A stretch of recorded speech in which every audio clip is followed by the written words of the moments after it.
नमस्कार दोस्तों, स्वागत है आपका अपने YouTube channel Shivendra sir GS में। दोस्तों, आज मैं बात करने वाला हूं विश्व इतिहास के 100 अति महत्वपूर्ण प्रश्नों के बारे में। दोस्तों, आपने देखा होगा BPSC teacher, middle class, TGT और पीजीटी में विश्व इतिहास एक इम्पॉर्टेंट रोल प्ले कर रहा है। इसी को ध्यान में रखते हुए यह एनसीईआरटी पे आधारित 100 प्रश्नों का संग्रह लेके आया गया है। तो चलिए स्टार्ट करते हैं। तो आज का हमारा पहला प्रश्न है, किस वर्ष अक्सवर्ष की संधि पर हस्ताक्षर हुआ था? यानी कि अक्सवर्ष की जो संधि हुई थी उस पर किस वर्ष हस्ताक्षर हुआ था? तो इसका जो सही उत्तर हो जाएगा वो हो जाएगा ऑप्शन नंबर डी, यानी कि अक्सवर्ष की संधि पर हस्ताक्षर 1555 ईस्वी में हुआ था। चलिए अगले प्रश्न की बात करते हैं। निम्नलिखित में से किसने तुंग मेंग हुई नामक क्रांतिकारी संगठन की स्थापना की थी? तो तुंग मेंग हुई नामक क्रांतिकारी संगठन की स्थापना सन्यात सेन ने की थी, यानी कि इसका जो सही उत्तर हो जाएगा वो हो जाएगा ऑप्शन नंबर सी, यानी कि सन्यात सेन जो एक क्रांतिकारी थे उन्होंने तुंग मेंग हुई नामक क्रांतिकारी संगठन की स्थापना की थी। अगले प्रश्न की बात करते हैं। निम्नलिखित में से कौन 1898 में समाजशास्त्र संबंधित पत्रिका एल एनी सोशियोलॉजिक का प्रकाशन किया था? तो इसका जो सही उत्तर हो जाएगा वो हो जाएगा ऑप्शन नंबर सी, यानी कि इमाइल दुर्खिम ने समाजशास्त्र संबंधित पत्रिका एल एनी सोशियोलॉजिक का प्रकाशक किया था। चलिए अगले प्रश्न की बात करते हैं। निम्नलिखित में से कौन चर्च को एक बदनाम वस्तु कहता था? यानी कि चर्च को एक बदनाम वस्तु कहने वाले वाल्टेयर थे, और वाल्टेयर फ्रांसीसी दार्शनिक थे। ठीक है, तो इन्होंने क्या कहा था? चर्च को एक बदनाम वस्तु कहा था, यानी कि इसका जो सही उत्तर हो जाएगा वो हो जाएगा ऑप्शन नंबर सी, वाल्टेयर। चलिए अगले प्रश्न की बात करते हैं। निम्नलिखित में से कौन सही सुमेलित नहीं है? यानी कि कार्ल मार्क्स की जो पुस्तक है वो the first Indian war of independence London में इन्होंने लिखी थी 1911 में, बिल्कुल सही है। जीवी माल्सन हिस्ट्री ऑफ इंडियन म्यूटिनिटी लंदन में लिखी थी 1880 में, ये भी सही है। सर जॉन विलियम सिपाही म्यूटिनिटी, ये उत्तर यहाँ पे गलत है। सिपाही म्यूटिनिटी लंदन में 1878 नामक पुस्तक के लेखक सर जॉन विलियम्स नहीं है। इसके लेखन कौन है? एडवर्ड हेनरी नोलन है, यानी कि ये जो option number C is the correct answer है, यानी कि ऑप्शन नंबर सी जो है इसमें से सुमेलित नहीं है। बाकी जे मैलियोट जो है वो the sepoy revolt a critical narrative London में लिखे थे 1897 में। चलिए अगले प्रश्न की बात करते हैं। संयुक्त राष्ट्र निशस्त्रीकरण आयोग कब गठित हुआ था? तो इसका जो सही उत्तर हो जाएगा वो हो जाएगा ऑप्शन नंबर ए, यानी कि संयुक्त राष्ट्र निशस्त्रीकरण आयोग का गठन 1952 ईस्वी में किया गया था। चलिए अगले प्रश्न की बात करते हैं। निम्नलिखित में से कौन वास्को डी गामा की जीवनी ओस लूसीदास का लेखक था? तो इसका जो सही उत्तर हो जाएगा वो हो जाएगा ऑप्शन नंबर डी, यानी कि ओस लूसीदास का जो लेखक था वो कैमोस था। चलिए अगले प्रश्न की बात करते हैं। जेम्स मिल के संदर्भ में कौन सा कथन सही है? तो उन्होंने उपयोगितावादी सुधारों में विश्वास जताया, ये सही है, या उनकी पुस्तक ने मैकाले के मिनट ऑन इंडियन एजुकेशन पर प्रभाव डाला, ये सही है, या फिर दोनों सही हैं? तो इसका जो सही उत्तर हो जाएगा वो हो जाएगा ऑप्शन नंबर सी, यानी कि ये जो दोनों स्टेटमेंट हैं ये कार्ल मार्क्स के संदर्भ में, जेम्स मिल के संदर्भ में बिल्कुल सही कथन है। चलिए अगले प्रश्न की बात करते हैं। हमारे पास नान बाई व नान बाई की पत्नी है और खाना बनाने वाला छोटा लड़का, अब हमें रोटी मिलेगी।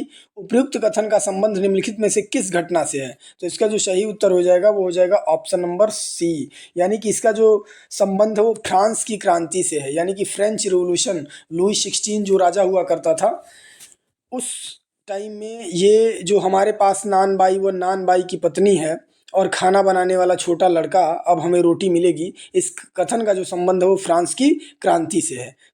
चलिए प्रश्न संख्या 10 की बात करते हैं। यह परिकल्पना किसने प्रतिपादित किया था कि साम्राज्यवाद पूंजीवाद में अंतर्निहित एकाधिकार बाजार के लिए होड़ का परिणाम था? तो इसका जो सही उत्तर हो जाएगा वो हो जाएगा ऑप्शन नंबर ए, यानी कि जे हॉब्सन ने यह प्रतिपादित किया था कि साम्राज्यवाद पूंजीवाद में अंतर्निहित एकाधिकार बाजार के लिए होड़ का परिणाम था। चलिए अगले प्रश्न की बात करते हैं। किसे पूंजीवाद का उच्चतम रूप माना जाता है? तो इसका जो सही उत्तर हो जाएगा वो हो जाएगा ऑप्शन नंबर सी, यानी कि साम्राज्यवाद को पूंजीवाद का उच्चतम रूप माना जाता है। चलिए अगले प्रश्न की बात करते हैं। किसने on the principles of political economy and taxation 1817 लिखा था? तो इसका जो सही उत्तर हो जाएगा वो हो जाएगा ऑप्शन नंबर बी, यानी कि डेविड रिकार्डो ने जो है on the principle of political economy and taxation 1817 लिखा था। चलिए अगले प्रश्न की बात करते हैं। चार्टिस्ट आंदोलन का महत्व किस देश के लिए था? तो इसका जो सही उत्तर हो जाएगा वो हो जाएगा ऑप्शन नंबर बी, यानी कि चार्टिस्ट आंदोलन का महत्व इंग्लैंड देश के लिए था। चलिए अगले प्रश्न की बात करते हैं। निम्नलिखित में से कौन सा कथन द्वितीय विश्व युद्ध के संदर्भ में सही नहीं है? चलिए देखते हैं। द्वितीय विश्व युद्ध जर्मनी द्वारा पोलैंड पर हमला किए जाने के बाद 1 सितंबर 1939 को शुरू हुआ था, ये सही है। कुछ दिनों पश्चात 17 सितंबर 1939 को रूस ने भी दूसरे तरफ से पोलैंड पर हमला कर दिया, ये भी सही है। पोलैंड पर रूस के हमले का प्रमुख मकसद लेनिनग्राद की सुरक्षा सुनिश्चित करना था, ये भी सही है। अगले 5 महीनों में फिनलैंड और संधि के खिलाफ रूस की विजय के पश्चात जर्मनी और ब्रिटेन के मध्य कुछ नौसैनिक मुठभेड़ों को छोड़कर युद्ध की कोई बड़ी घटना नहीं हुई, ये भी सही है। फिर रूस और जर्मनी ने संयुक्त रूप से ब्रिटेन पर हमला किया और उसके बाद द्वितीय विश्व युद्ध अपने चरम पर पहुंच गया, ये गलत है। यानी कि ऑप्शन नंबर ई, ये ई जो है ये गलत है और बाकी के 4 ऑप्शन सही हैं। चलिए, यानी कि ई जो है यहाँ पे गलत है और बाकी के 4 ऑप्शन सही है। चलिए अगले प्रश्न की बात करते हैं। निम्नलिखित में से किस इटली के चित्रकार को चित्रकला का जन्मदाता माना जाता है? तो इटली के एक चित्रकार थे जियोतो, जिन्हें चित्रकला का जन्मदाता माना जाता है, यानी कि इसका जो सही उत्तर हो जाएगा वो हो जाएगा ऑप्शन नंबर सी। चलिए अगले प्रश्न की बात करते हैं। अमेरिका सहित 1921 के वाशिंगटन सम्मेलन में कितने देशों ने भाग लिया था? तो इसका जो सही उत्तर हो जाएगा वो हो जाएगा ऑप्शन नंबर डी, यानी कि 9 देशों ने। इसका जो सही उत्तर हो जाएगा वो हो जाएगा ऑप्शन नंबर डी, यानी कि 9 देशों ने अमेरिका सहित 1921 के वाशिंगटन सम्मेलन में भाग लिया था। चलिए अगले प्रश्न की बात करता हूँ। व्यापक परमाणु परीक्षण प्रतिबंध संधि पर कब हस्ताक्षर हुए थे? तो इसका जो सही उत्तर हो जाएगा वो हो जाएगा ऑप्शन नंबर सी, यानी कि 1996 में व्यापक परमाणु परीक्षण प्रतिबंध संधि पर हस्ताक्षर हुआ था। चलिए अगले प्रश्न की बात करता हूँ। निम्नलिखित में से रिसार्जिमेंटो का प्रकाशन किसने किया था? तो रिसार्जिमेंटो का प्रकाशन काबूर ने किया था। किसने किया था? काबूर ने किया था। चलिए अगले प्रश्न की बात करते हैं। यूरोप में धर्म सुधार आंदोलन में ज्विंगली ने महत्वपूर्ण भूमिका निभाई थी, वह किस देश से संबंधित था? तो ज्विंगली जो है वो स्विट्जरलैंड से संबंधित था, यानी कि इसका जो सही उत्तर हो जाएगा वो हो जाएगा ऑप्शन नंबर सी, यानी कि यूरोप में जो धर्म सुधार आंदोलन में ज्विंगली जो था उसका संबंध स्विट्जरलैंड से था। चलिए अगले प्रश्न की बात करते हैं। लोहे का पर्दा उठ गया निम्नलिखित में से किस संदर्भ में इस कथन का प्रयोग हुआ है? तो इसका जो सही उत्तर हो जाएगा वो हो जाएगा ऑप्शन नंबर सी, यानी कि लोहे का पर्दा उठ गया पूर्वी यूरोप में उदार प्रजातंत्र का उदय से संबंधित है। इसका संदर्भ किससे है? पूर्वी यूरोप में उदार का प्रजातंत्र का उदय हो गया। चलिए अगले प्रश्न की बात करते हैं। निम्नलिखित में से कौन यूटोपिया नामक पुस्तक का लेखक है? तो यूटोपिया नामक पुस्तक के जो लेखक हैं वो थॉमस मोरे हैं। कौन है? थॉमस मोरे। चलिए अगले प्रश्न की बात करते हैं। सूची 1 को सूची 2 से क्या करना है? मिलाना है। तो चलिए हम कूट देखते हैं।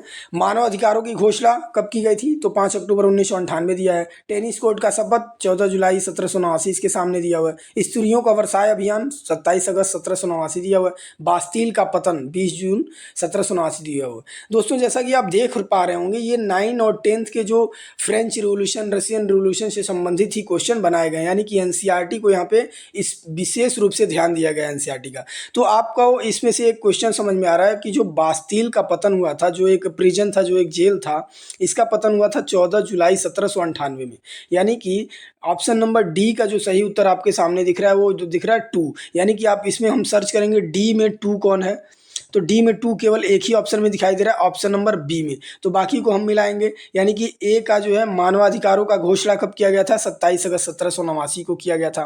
टेनिस कोर्ट की शपथ कब ली गई थी? यानी कि ऑप्शन नंबर चौथा, यानी कि 20 जून 1789 को हुआ था।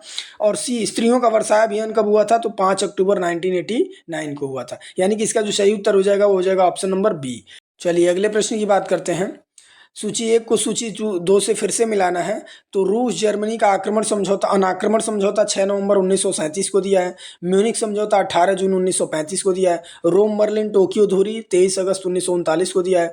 एंग्लो जर्मन नाविक समझौता 29 सितंबर 1938 को दिया हुआ है। तो इसका जो सही उत्तर हो जाएगा, यानी कि रूस जर्मनी अनाक्रमण समझौता कब हुआ था? तो ए का जो है वो तीसरा, यानी कि 23 अगस्त 1939 को हुआ था। तो तीसरा कितने में दिया हुआ है? 2 में दिया हुआ है। दूसरे की हम बात करेंगे, म्यूनिक समझौता कब हुआ था? तो म्यूनिक समझौता 19 सितंबर 1938 को हुआ था, यानी कि ये ऑप्शन नंबर ए में ये मिल रहा है, यानी कि इसका जो ऑप्शन नंबर ए होगा वो सही हो जाएगा, यानी कि option number A is the correct answer.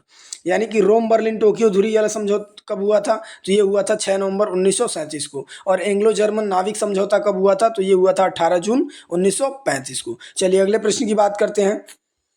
इतिहास में प्रत्यक्षवाद के संदर्भ में कौन सा कथन सही है? तो इतिहास में प्रत्यक्षवाद के संदर्भ में जो कथन सही है वो है, यह स्वच्छंदतावाद के विरुद्ध प्रतिक्रिया थी, तो ये भी सही है। इसका संबंध नीबूर व रांके से है, तो ये भी सही है। यानी कि इसका जो सही उत्तर हो जाएगा वो हो जाएगा ऑप्शन नंबर सी, यानी कि एक और दो दोनों। चलिए अगले प्रश्न की बात करता हूँ। निम्नलिखित में से किसने इन पंक्तियों को लिखा है? कौन सी पंक्ति को? संस्कृतियां जैविक हैं और इतिहास उनकी सामूहिक जीवन कथाएं हैं, जो जन्म लेती हैं, बढ़ती हैं और नष्ट होती हैं। तो इसका जो संबंध है वो किससे है?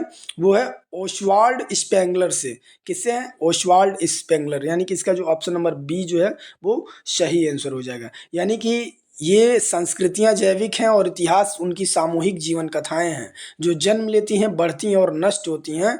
इन पंक्तियों को किसने लिखा है? ओस्वाल्ड स्पेंगलर ने लिखा है। चलिए अगले प्रश्न की बात करते हैं। सूची एक को सूची दो से यहाँ पे मिलाना है। लियोनार्डो दा विंची ये पत्रकार, ये चित्रकार थे। इनके इस बात से आपको समझ में आ रहा होगा। Last supper, last judgement, Madonna, adoration of Willem. यानी कि इसका जो सही उत्तर हो जाएगा वो हो जाएगा ऑप्शन नंबर ए। यानी कि लियोनार्डो दा विंची जो थे वो लास्ट सपर इन्होंने लिखा था, और माइकल एंजोला जो है ये लास्ट जजमेंट लिखे थे, और राफेल जो है मैडोना लिखे थे, और ह्यूबर्ट तथा जैन जो है वो एडोरेशन ऑफ लेम लिखे थे। चलिए अगले प्रश्न की बात करते हैं। निम्नलिखित समझौतों पर विचार कर इन्हें काल क्रमानुसार व्यवस्थित करना है। यानी कि पहले इंग्लैंड रूस समझौता हुआ था, या फ्रांस रूस की संधि हुई थी, या इंग्लैंड जापान की संधि हुई थी, या इंग्लैंड फ्रांस का समझौता हुआ था। पहले कौन सा हुआ था? सेकंड नंबर पे, थर्ड नंबर पे और फोर्थ नंबर पे कौन हुआ था? तो इसका जो सही उत्तर हो जाएगा वो ये हो जाएगा कि फ्रांस और रूस का संधि जो है वो सबसे पहले हुआ था। उसके बाद हुआ था आपका इंग्लैंड जापान की संधि हुआ था। उसके बाद हुआ था आपका इंग्लैंड फ्रांस का समझौता हुआ था, और सबसे लास्ट में हुआ था इंग्लैंड और रूस से समझौता। चलिए अगले प्रश्न की बात करते हैं। निम्नलिखित में से किस शहर में 1765 में स्टाम्प एक्ट कांग्रेस का अधिवेशन हुआ था? तो इसका जो सही उत्तर हो जाएगा वो हो जाएगा ऑप्शन नंबर ए, यानी कि स्टाम्प एक्ट कांग्रेस का अधिवेशन 1765 में न्यूयॉर्क में हुआ था। कहाँ हुआ था? न्यूयॉर्क में। चलिए अगले प्रश्न की बात करते हैं।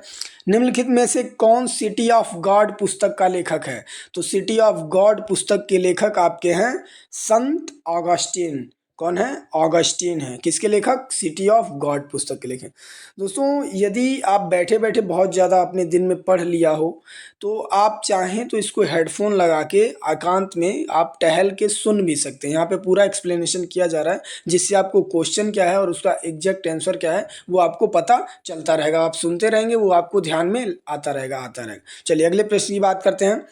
मनुष्य का कोई स्वभाव नहीं होता है, उसका इतिहास होता है, यह किसका मत है? यानी कि मनुष्य का कोई स्वभाव नहीं होता है, उसका इतिहास होता है, यह किसका मत है? तो यह मत है जोसे आर्तेगा गैसे का। किसका है? जोसे आर्तेगा गैसे का। यानी कि इसका जो सही उत्तर हो जाएगा वो हो जाएगा ऑप्शन नंबर डी, जोसे आर्तेगा गैसे। चलिए अगले प्रश्न की बात करते हैं। थर्मिडोरियन प्रतिक्रिया से तात्पर्य है, यानी कि थर्मिडोरियन प्रतिक्रिया से क्या तात्पर्य है? तो इसका जो सही उत्तर हो जाएगा वो हो जाएगा ऑप्शन नंबर डी, यानी कि थर्मिडोरियन प्रतिक्रिया से तात्पर्य आतंक के अंत से है। चलिए अगले प्रश्न की बात करते हैं। सूची एक को सूची दो से यहाँ पे मिलान करना है।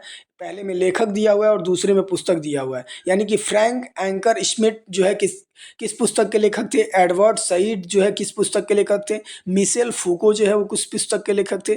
और ईपी थॉम्सन जो है वो किस पुस्तक के लेखक थे? तो इसका जो सही उत्तर हो जाएगा वो हो जाएगा फ्रैंक एंकर स्मिथ जो है वो meaning, truth and reference in historical representation के लेखक थे। एडवर्ड सईद जो है वो कल्चर एंड इम्पीरियलिज्म के लेखक थे। मिशेल फूको जो है वो discipline and punish the worth of the prison के लेखक थे। ईपी थॉम्सन जो है वो कस्टम्स इन कॉमन के लेखक थे। चलिए अगले प्रश्न की बात करते हैं। भारत में आरंभिक औपनिवेशिक दौरे से पोर्टफोलियो कैपिटलिस्ट कौन थे? यानी कि पोर्टफोलियो कैपिटलिस्ट कौन थे? यानी कि भारत में आरंभिक औपनिवेशिक दौरे से पोर्टफोलियो कैपिटलिस्ट कौन थे? तो इसका जो सही उत्तर हो जाएगा वो हो जाएगा ऑप्शन नंबर डी, यानी कि ये एक बिचौलिया वर्णिक वर्ग होता था जो राजनीतिक प्रतिक्रिया को प्रभावित करने लगा था। चलिए अगले प्रश्न की बात करते हैं। पंचशील के बारे में निम्न में से कौन सा कथन सही है? नेहरू ने 1954 में अमेरिका के राष्ट्रपति के सम्मान में इस शब्द का प्रयोग किया था, गलत है। पंचशील के सिद्धांत संयुक्त राष्ट्र की आम सभा में भारत, यूगोस्लाविया और स्वीडन द्वारा रखे गए थे, प्रस्ताव में शामिल किए गए हैं, ये सही है। वर्मा और इंडोनेशिया ने पंचशील के विस्तार का समर्थन नहीं किया है, गलत है। गुट निरपेक्षता की नीति पंचशील से उपजी थी, ये सही है। नेहरू और चीनी शासन प्रमुख चाउ एनलाई ने 1954 में पंचशील समझौता पे हस्ताक्षर किया था, ये भी सही है। यानी कि बी, डी और ई ऑप्शन जो है वो सही है। चलिए अगले प्रश्न की बात करते हैं। 1962 के भारत चीन युद्ध के बारे में भारतीय कम्युनिस्ट पार्टी के रुख के संबंध में निम्नलिखित में से कौन सा कथन सही है? तो पार्टी एक शाखा ने चीनी आक्रमण के विरुद्ध भारत सरकार का समर्थन किया था, ये ऑप्शन सही है। यानी कि option number A is the correct answer. Communist party मार्क्सवादी ने चीनी रुख का समर्थन किया था, गलत है। पार्टी की एक शाखा ने चीन की आलोचना एक बुर्जुआ राज्य के रूप में की थी, गलत है। कम्युनिस्ट पार्टी की मार्क्सवादी शाखा ने दुनिया भर में क्रांतिकारियों तत्वों से हाथ मिलाया था, ये भी गलत है। यानी कि इसका जो सही उत्तर हो जाएगा वो हो जाएगा ऑप्शन नंबर ए। यानी कि पार्टी की एक शाखा ने चीनी आक्रमण के विरुद्ध भारत सरकार का समर्थन किया था। चलिए अगले प्रश्न की बात करते हैं। सूची 1 को सूची 2 से मिलाना है यहाँ पे। तो यहाँ पे लेखक दिया हुआ है और दूसरे सूची में पुस्तक दिया हुआ है। तो संजय जोशी जो है वो किसके लेखक हैं? और निकोलस बी डर्क्स जो है वो किसके लेखक हैं? वर्नार्ड एस कान जो है वो किसके लेखक हैं?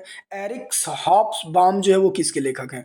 तो इसका जो सही उत्तर हो जाएगा संजय जोशी जो हैं वो fractured modernity making of a middle class in colonial north India के लेखक हैं। और निकोलस बी डर्क्स जो है वो castes of mind colonialism and the making of modern India के लेखक हैं। वर्नार्ड एस कान जो है ये colonialism and its form of knowledge के लेखक हैं। एरिक हॉब्सबॉम जो हैं वो fractured times culture and society in the 20th century के लेखक हैं। चलिए अगले प्रश्न की बात करते हैं। फिर इसमें सूची 1 को सूची 2 से मिलान करना है। लेखक और पुस्तक दिया हुआ है। तो लेविस ममफोर्ड किस पुस्तक के लेखक हैं? कैथरीन अर्नाल्ड किस पुस्तक के लेखक हैं? गौरी विश्वनाथन किस पुस्तक के लेखक हैं? और सब्यसाची भट्टाचार्य जो है वो किस पुस्तक के लेखक हैं? तो मैं आपको बता दूं कि लेविस ममफोर्ड जो है वो द सिटी इन हिस्ट्री के लेखक हैं। कैथरीन अर्नाल्ड जो है वो पैंडेमिक 1980 के लेखक हैं। और गौरी विश्वनाथन जो है वो मार्क्स ऑफ क्विंटेस्ट यानी literary study and British rule in India के लेखक हैं। सब्यसाची भट्टाचार्य जो है वो Vande Mataram the biography of the song के लेखक हैं। चलिए अगले प्रश्न की बात करते हैं। हमारी सामान्य नीति शक्ति की राजनीति में लिप्त नहीं होने और एक गुट के खिलाफ शक्ति के किसी अन्य गुट के साथ नहीं जुड़ने की है। आज के 2 बड़े गुट रूसी ब्लॉक और एंग्लो अमेरिकी ब्लॉक हैं। हमें दोनों से मैत्रीपूर्ण संबंध रखने चाहिए और किसी में शामिल नहीं होना चाहिए। उपयुक्त शब्द किस नीति के केंद्रीय तत्व को स्पष्ट करते हैं? तो इसका जो सही उत्तर हो जाएगा वो हो जाएगा ऑप्शन नंबर ए। ये गुट निरपेक्षता को दर्शा रहा है। किसको दर्शा रहा है? गुट निरपेक्षता को। चलिए अगले प्रश्न की बात करते हैं। 1933 में पारित निम्नलिखित में से किस विधान ने हिटलर और उसकी सरकार की 4 वर्षों के लिए निरंकुश ताकत प्रदान कर दी थी? तो इसका जो सही उत्तर हो जाएगा वो हो जाएगा ऑप्शन नंबर ए। यानी कि हिटलर ने क्या किया था? खुद एक विशेषाधिकार अधिनियम बना लिया था जिसमें सारा का सारा पावर उसको ट्रांसफर हो गया था, जिससे वो बहुत ज़्यादा पावरफुल हो गया था। और 1933 में ये पारित किया गया था, ठीक है, जिसकी वजह से वो 4 वर्षों के लिए क्या हो गया था? निरंकुश ताकत उसको प्रदान हो गया था। चलिए अगले प्रश्न की बात करते हैं।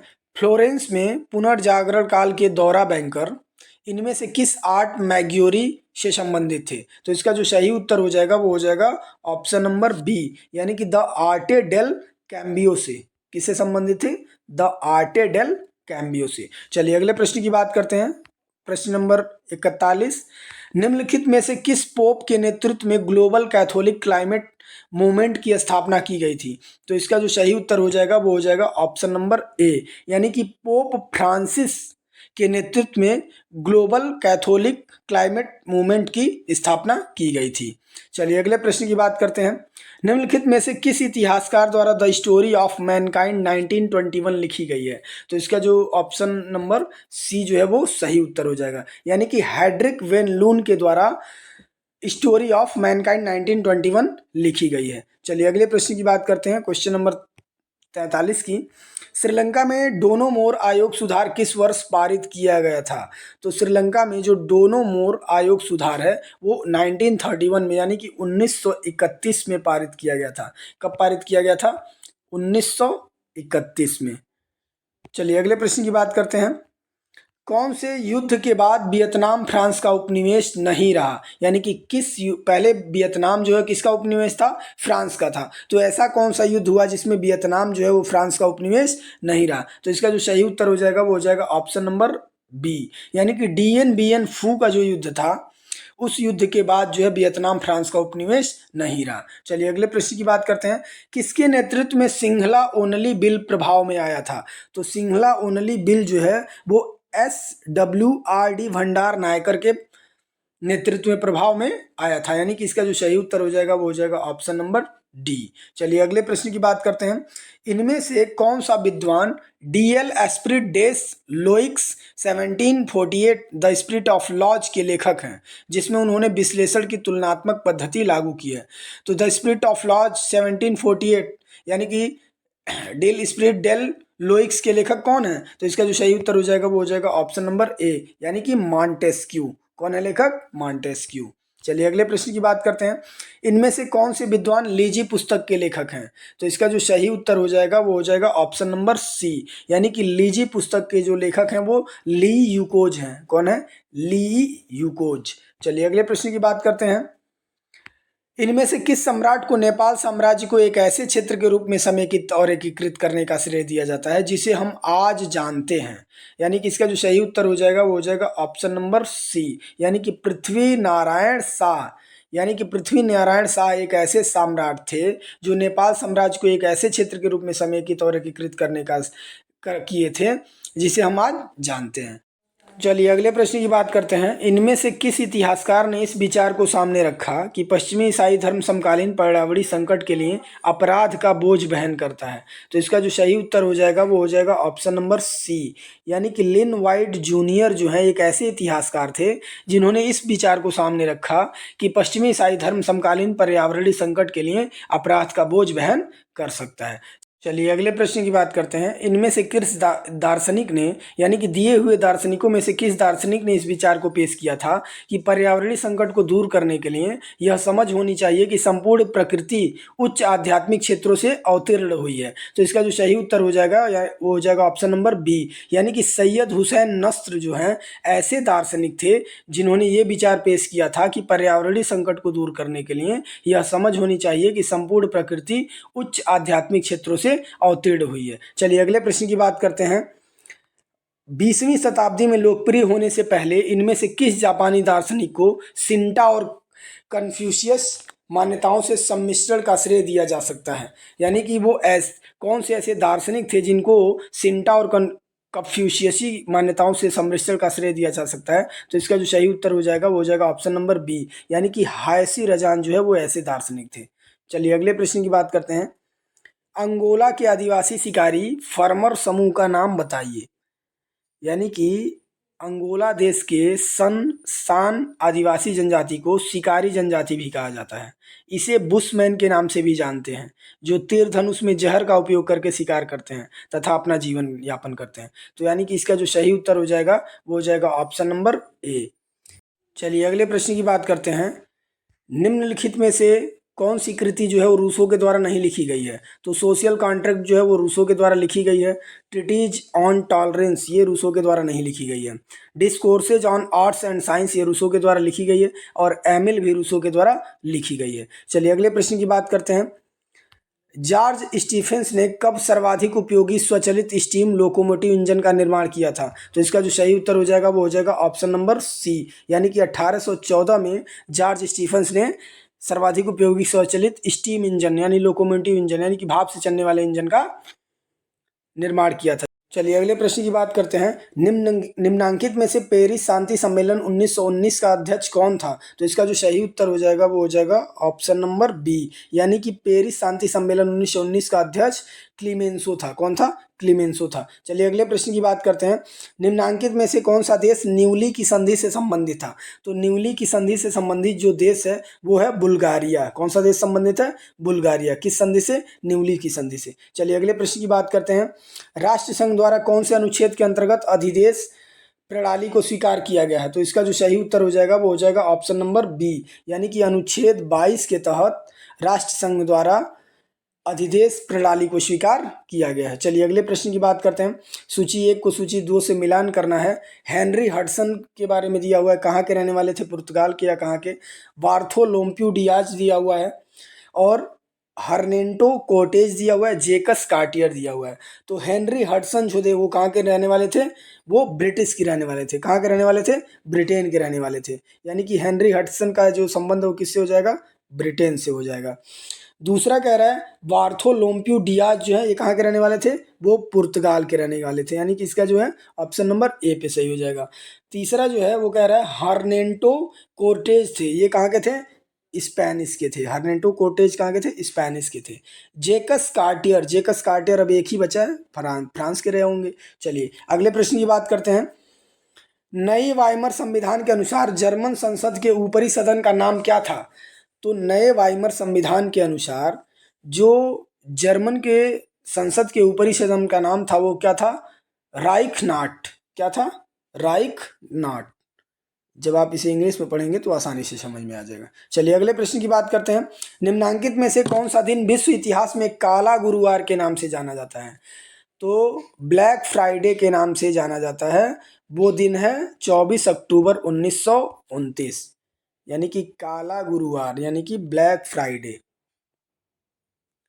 चलिए अगले प्रश्न की बात करते हैं। निम्नांकित में से म्यूनिख समझौते में किसने भाग नहीं लिया था? तो इसका जो सही उत्तर हो जाएगा वो हो जाएगा ऑप्शन नंबर सी, लिटविनोव ने जो है वो म्यूनिख समझौते में भाग नहीं लिया था। बाकी दलादिये, मुसोलिनी और हिटलर ने म्यूनिख समझौते में भाग लिया था। लिटविनोव जो है उन्होंने म्यूनिख समझौते में भाग नहीं लिया था। चलिए अगले प्रश्न की बात करते हैं। 22 जनवरी 1905 को श्रमिकों द्वारा जार निकोलस द्वितीय के विरुद्ध प्रदर्शन किसके नेतृत्व में किया गया था? यानी कि जार निकोलस के अगेंस्ट जो प्रोटेस्ट हुआ था 22 जनवरी 1905 को, इसमें जो लीडर थे, जो हेड थे, वो कौन थे? वो कौन थे? फादर गेपन थे। किसके नेतृत्व में हुआ था ये काम? फादर गैपन के नेतृत्व में हुआ था। चलिए अगले प्रश्न की बात करते हैं। रूस में नवीन आर्थिक नीति किसके द्वारा लागू की गई थी? तो रूस में नवीन आर्थिक नीति जो है वो लेनिन के द्वारा लागू की गई थी। किसके द्वारा? लेनिन के द्वारा। चलिए अगले प्रश्न की बात करते हैं। सूची 1 को सूची 2 से मिलाना है। पुस्तक दिया हुआ है और उसके लेखक दिए हैं। तो the origins of the second world war के लेखक कौन है? दूसरा द सेकेंड वर्ल्ड वार के लेखक कौन है? और तीसरा the origins of the world wars के लेखक कौन है? और द वर्ड सिंस के लेखक कौन है? तो इसका जो सही उत्तर हो जाएगा वो हो जाएगा आपका the origin of the second world war के लेखक AJP टेलर थे, यानी कि इसका जो सही उत्तर हो जाएगा वो हो जाएगा AJP टेलर।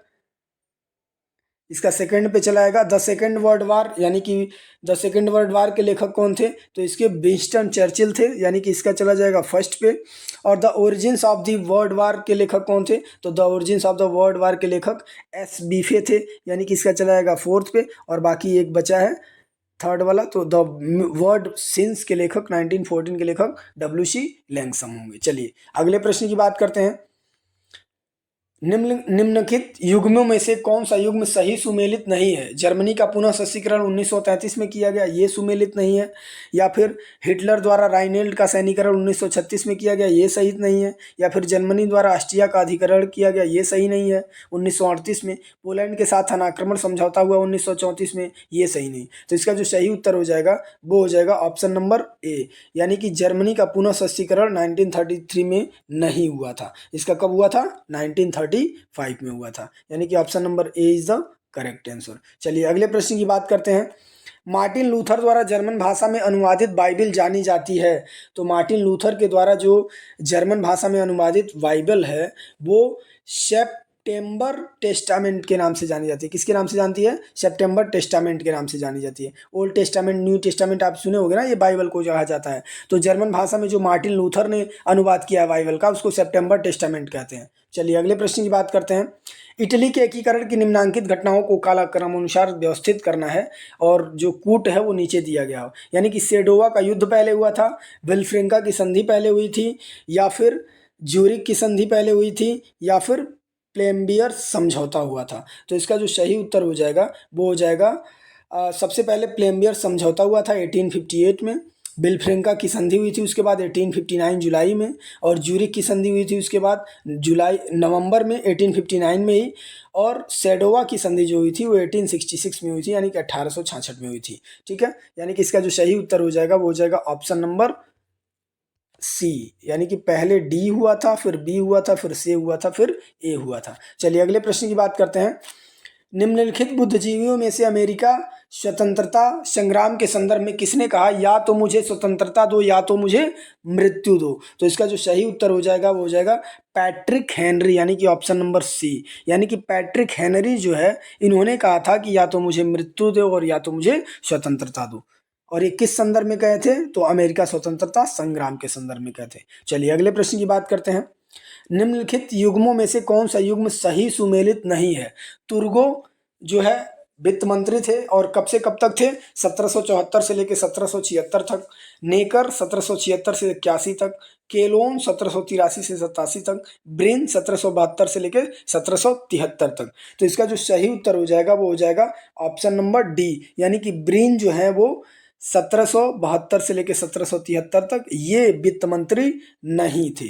चलिए अगले प्रश्न की बात करते हैं। प्रेस वर्ग समझौता पर हस्ताक्षर कब हुआ था? तो इसका जो सही उत्तर हो जाएगा वो हो जाएगा ऑप्शन नंबर सी, यानी कि प्रेस वर्ग समझौता पर हस्ताक्षर दिसंबर 1805 को हुआ था। चलिए अगले प्रश्न की बात करते हैं।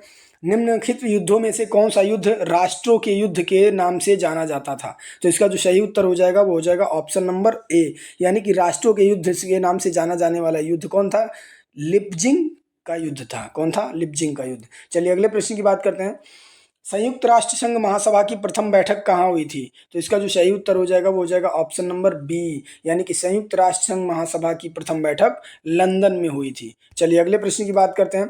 निम्नलिखित में से कौन पेरिस शांति सम्मेलन का बड़े चार की परिषद का सदस्य नहीं था? तो बड़े चार की परिषद का जो सदस्य था वो शेओन्जी किमिंची नहीं था। बाकी ये जो चार लोग थे, बाकी ये तीन लोग इस चार के सदस्य थे, सेवोन्जी किमिंची नहीं था। चलिए अगले प्रश्न की बात करता हूँ। निम्नलिखित में से कौन सा क्षेत्र लिथुआनिया तथा पोलैंड के मध्य विवाद का मूल कारण था? तो इसका जो सही उत्तर हो जाएगा वो हो जाएगा ऑप्शन नंबर सी, यानी कि मेमल जो है ये एक ऐसा क्षेत्र था जो पोलैंड और लिथुआनिया के बीच विवाद का मूल कारण था। चलिए अगले प्रश्न की बात करते हैं। निम्नलिखित में से कौन से स्थान पर 1933 ईस्वी में विश्व आर्थिक सम्मेलन का आयोजन हुआ था? तो इसका जो सही उत्तर हो जाएगा वो हो जाएगा ऑप्शन नंबर ए, यानी कि विश्व आर्थिक सम्मेलन 1933 का आयोजन लंदन में हुआ था। कहाँ हुआ था? लंदन में हुआ था।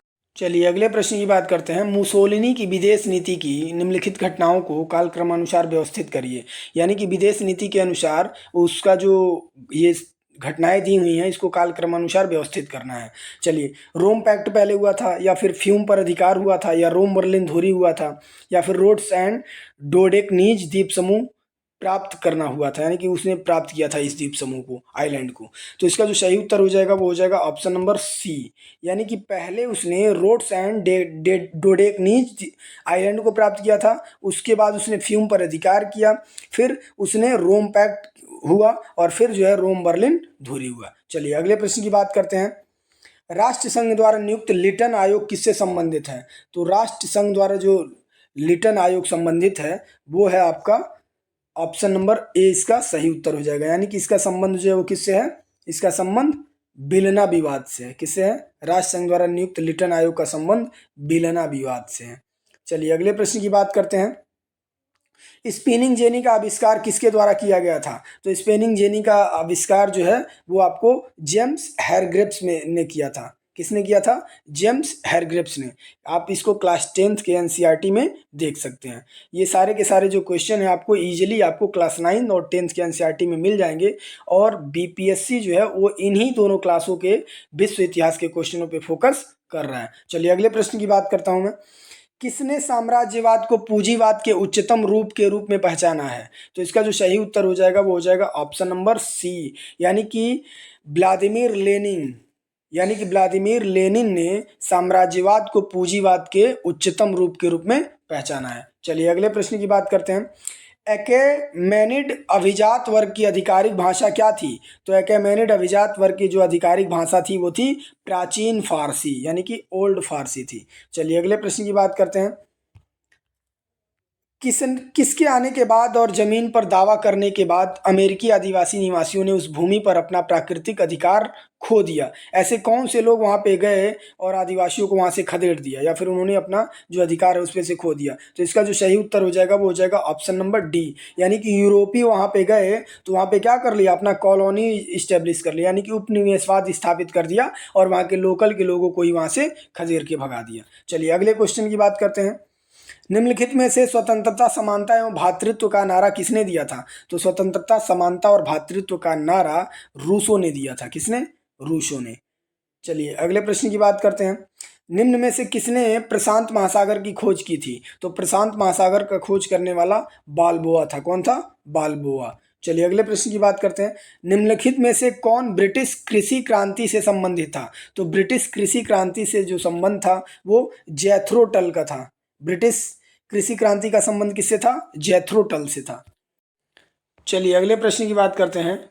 निम्नलिखित में से कौन सा युग्म सुमेलित नहीं है? गैरिबाल्डी का संबंध इटली से है, बिल्कुल सही है। फ्रांसिस डिक स्पेन, इनका संबंध स्पेन से नहीं है। लुई कोसुथ हंगरी, इनका संबंध हंगरी से है। मेहमत अली तुर्की का संबंध इनका तुर्की से है, यानी कि इसका जो सही उत्तर हो जाएगा वो हो जाएगा ऑप्शन नंबर बी, यानी कि फ्रांसिस डिक का जो संबंध है वो स्पेन से नहीं है। फ्रांसिस डिक का संबंध कहाँ से है? वो हंगरी से है। चलिए अगले प्रश्न की बात करते हैं। निम्न में से किस अमेरिकी राष्ट्रपति ने न्यू डील का प्रतिपादन किया था? तो इसका जो सही उत्तर हो जाएगा वो हो जाएगा ऑप्शन नंबर ए, यानी कि फ्रैंकलिन डी रूजवेल्ट ने न्यू डील का प्रतिपादन किया था। किसने किया था न्यू डील का प्रतिपादन? फ्रैंकलिन डी रूजवेल्ट ने। चलिए अगले प्रश्न की बात करते हैं। सैन स्टेफानो की संधि 1878 किस यूरोपीय समस्या से संबंधित थी? तो इसका जो संबंध था वो था पूर्वी समस्या था। इसका संबंध किससे था? पूर्वी समस्या से इसका संबंध था। चलिए अगले प्रश्न की बात करते हैं। निम्नलिखित युग्मों में से कौन सा युग्म सुमेलित नहीं है? वर्साई की संधि जर्मनी में हुई थी, सेंट जर्मेन की संधि ऑस्ट्रिया में हुई थी, या न्यूली की संधि बुल्गारिया में हुई थी, या सेब्रे की संधि हंगरी में हुई थी? तो इसका जो सही उत्तर हो जाएगा वो हो जाएगा ऑप्शन नंबर डी, यानी कि डी वाला जो सेब्रे की संधि है वो हंगरी में नहीं हुआ था, यानी कि ये जो ऑप्शन इसका सही हो जाएगा। बाकी न्यूली की संधि बुल्गारिया में हुआ था, और वर्साई की संधि जर्मनी में हुआ था, सेंट जर्मन की संधि ऑस्ट्रिया में हुआ था, लेकिन सेब्रे की संधि हंगरी में नहीं हुआ था। तो सेब्रे की संधि कहाँ हुआ था? मित्र राष्ट्र एवं तुर्की के बीच हुआ था। चलिए अगले प्रश्न की बात करते हैं। हिटलर का जन्म निम्न में से किस देश में हुआ था? तो हिटलर का जन्म जो है वो 20 अप्रैल 1889 को शाम 6:30 बजे ऑस्ट्रिया के एक छोटे से गांव ब्रानो में हुआ था, यानी कि इसका जो सही उत्तर हो जाएगा वो हो जाएगा ऑप्शन नंबर ए। चलिए अगले प्रश्न की बात करते हैं। फ्रांस में 1830 की क्रांति किसके शासनकाल में हुई थी? तो फ्रांस में 1830 की क्रांति जो है वो चार्ल्स 10 के काल में हुई थी, यानी कि चार्ल्स 10 के काल में हुई थी।